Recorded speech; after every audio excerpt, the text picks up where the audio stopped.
Hantavirus infection on the MV Hondias cruise ship.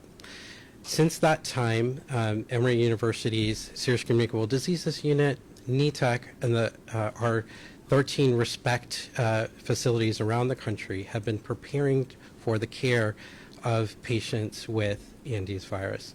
We have been preparing for years for viruses such as Andes viruses, and we are well aware of how hantaviruses such as Andes viruses affect the human body and how physician colleagues, healthcare colleagues around the country, around the world, have been treating patients in years past with viruses such as this. In our preparation, we had our teams put together. We developed all the information we needed for this care. And this morning, the Emory Serious Communicable Diseases Unit was asked and did receive 2 individuals from the MV Hondias cruise ship following their evacuation from the Canary Islands. One individual was deemed to be symptomatic on evaluation prior to leaving the Canary Islands, and the second individual was considered an asymptomatic but close contact to this primary individual. And both are here at Emory in our Serious Communicable Diseases Unit. One is undergoing treatment, and the other one is undergoing further evaluation and monitoring. Our team performed very well. We performed as expected with our partners. We really want to thank all of our federal, state, and local partners, and particularly Grady EMS, who we've trained with for years, who brought the patient very safely and efficiently from Hartsfield-Jackson to the Emory facility. We had a very easy and expected transfer of both individuals into our unit without any problems.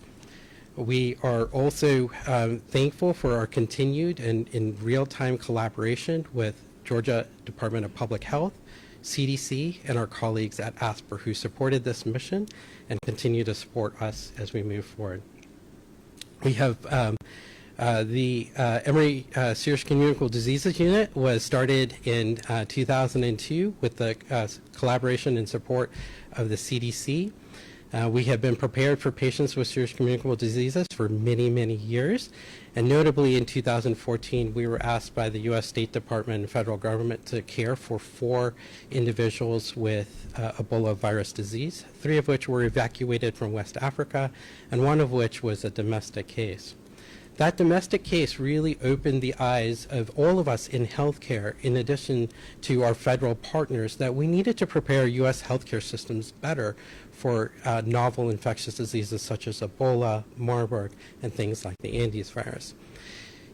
Following that outbreak, the federal government, HHS, and specifically ASPR, tapped 3 hospitals, Emory University Hospital, University of Nebraska Medical Center, and Bellevue Hospital, the 3 civilian facilities that cared for patients with Ebola virus disease successfully and returned them home to their families, to better prepare healthcare systems in the United States to prevent the domestic outbreaks such as what we had in Texas in 2014. We, since that time, have had the fortune of being continuously funded by ASPR to reach out to and develop 13 federally designated biocontainment units, or what we now call high-level isolation units, across the United States to make sure that every region of the U.S. has one of these facilities. In addition, NETAC, with its RESPECT partners, such as the Emory Serious Communicable Diseases Unit, work with local, regional, and national groups, healthcare systems, from frontline hospitals to tertiary care hospitals, to make sure that we are all prepared, all of our healthcare workers are prepared to recognize, identify, isolate, and inform when there is a concern for a serious communicable diseases, and protect our healthcare workers so that we can effectively and safely care for individuals with these novel infections. We are proud that the system came together, the National Special Pathogen System of Care that we've been developing since 2023. When we learned of the potential transfer of patients from the Canary Islands, all 13 biocontainment units across the country, coordinated by NETAC, responded with readiness postures, preparedness, and all of us were ready to receive a patient at notice. Emory was fortunate to be the one called upon today to receive these two individuals, and we can say very securely that our system worked, our preparedness worked, and most importantly, my teammates performed very, very well. At this point, I will turn it over to my colleague from the CDC, David Fitter, to give additional comments.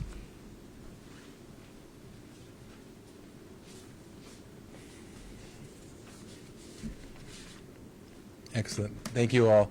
And good evening. My name is David Fitter. I'm a physician with the Centers for Disease Control and Prevention, and I'm the incident manager of the Hantavirus response. I also serve as the director of the Division of Global Migration Health at CDC. I want to start by saying we understand that this is an uncertain and stressful time for the passengers. They've gone through quite a bit, and we're trying to help them, and this is a priority for us. But the big priorities for us are the safe and healthy return of the passengers, but also safe and healthy American communities. And this is what we're working towards. As Dr. Mehta said, it's the coordination that we have put together that has been so important with this. We are prepared to do this, and we are working in both the federal, the state, the local level, and also with private partners to move forward and to ensure that we're protecting the Americans, but we're also assisting the passengers that have gone through this time. CDC is next door. This is helpful for the relationship with Emory. It is a fantastic facility, and we were able to work very closely with them as we were able to move quickly through this very dynamic and evolving situation. What I also want to say is hantavirus is a known virus. It is a known pathogen. And that helps us. We know what we're doing, and we know how we're responding. The system worked. We moved quickly. We identified the passengers. We identified a way to get them back.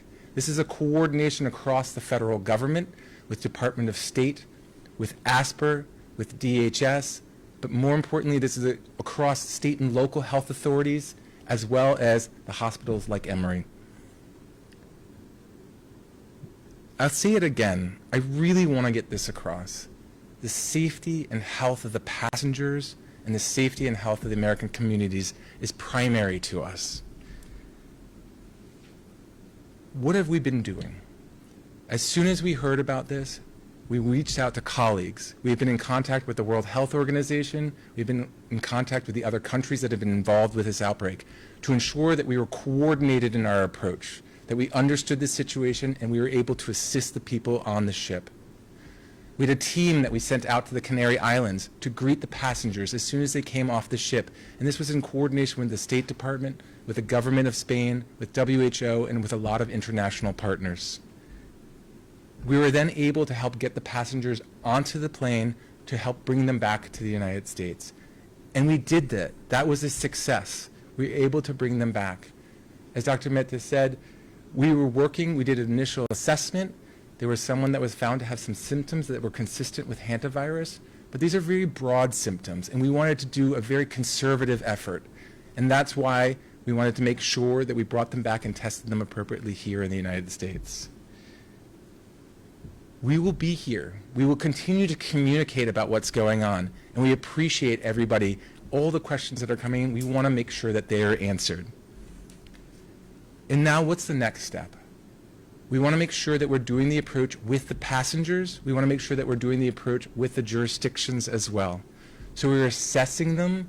We are also coordinating between the passengers and the jurisdictions about what the next steps will be. In the same time, we want to make sure that we're sharing information with the jurisdictions and also with the American public about what's going on. To the individuals that return today and their families, we are focused on delivering safe, respectful care and transparent communication. To the American public, we want you to know that we are here to protect your health and to ensure American communities remain healthy and safe. I do want to reiterate this point. The system worked. We had prepared for this, and we activated the system, and we did it quickly, responsibly, and successfully. So thank you very much.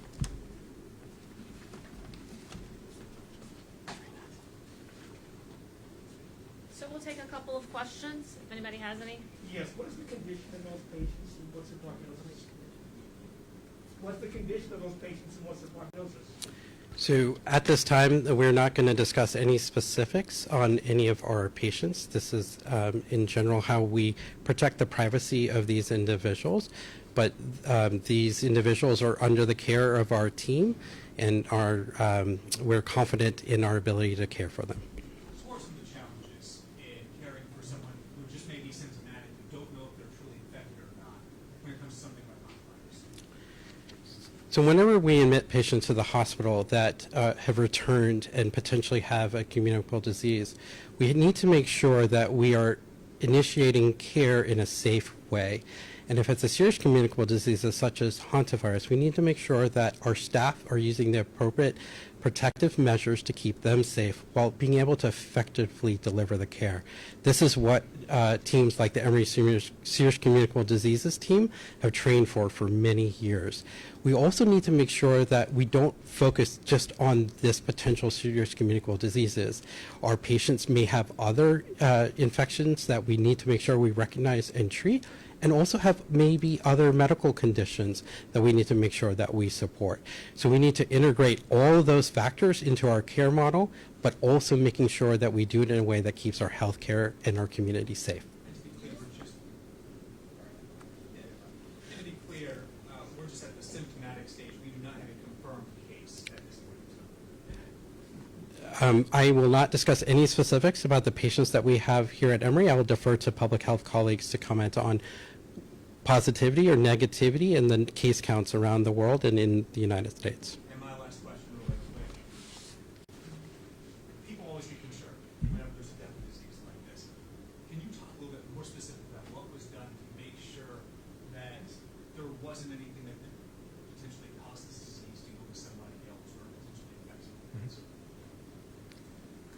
So as I said, this is a known pathogen, and we know what we need to do in this space. And so one of the approaches that we're taking is a more conservative approach around this.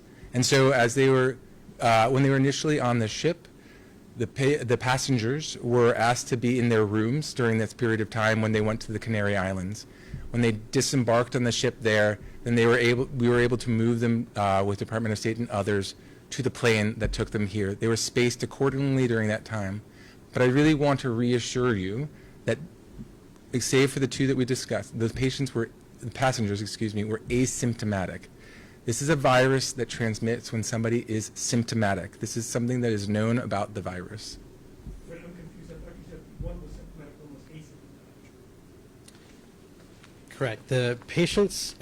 The passengers that HHS asked us to receive here at Emory University in our Serious Communicable Diseases Unit, one was symptomatic when assessed when leaving the Canary Islands. The other one was a close contact of that individual who was not symptomatic at. Can you explain what kind of care they're going to receive in the next days or months? I know you said you're assessing them, but what exactly does that look like?